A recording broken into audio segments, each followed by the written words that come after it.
With all the legitimate concerns about AIDS and avian flu, and we'll hear about that from the brilliant Dr. Brilliant later today, I want to talk about the other pandemic, which is cardiovascular disease, diabetes, hypertension, all of which are completely preventable for at least 95% of people just by changing diet and lifestyle.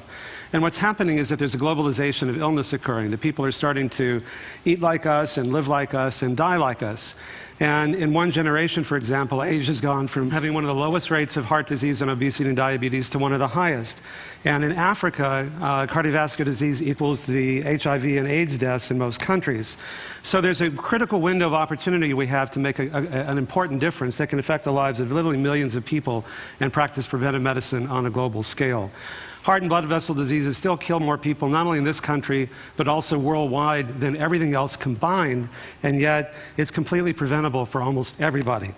It's not only preventable, it's actually reversible. And for the last almost 29 years, we've been able to show that by simply changing diet and lifestyle, using these very high-tech, expensive, state-of-the-art measures to prove how powerful these very simple and low-tech and low-cost interventions can be, like quantitative arteriography before and after a year and cardiac PET scans.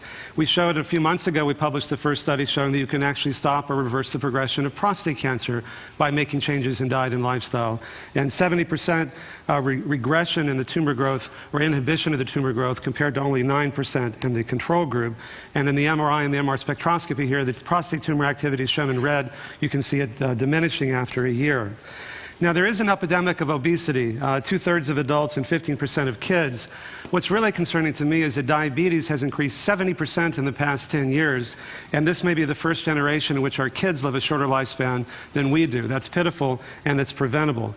Now, these are not election returns. These are the people, the number of people who are obese by state beginning at 85, 86, 87. These are from the CDC website, 88, 89, 90, 91. You get a new category, 92, 93, 94, 95, 96, 97, 98, 99, 2000, 2001. It gets worse. We're kind of devolving. Now, what can we do about this? Well, you know, the diet that we found that can reverse heart disease and cancer is an Asian diet, but the people in Asia are starting to eat like we are, which is why they're starting to get sick like we are. So I've been working with a lot of the big food companies. They can make it fun and sexy and hip and crunchy and convenient to eat healthier foods. Like, I chair the advisory boards of McDonald's and PepsiCo and ConAgra and Safeway and soon Del Monte, and they're finding that it's good business. The salads that you see at McDonald's came from their work.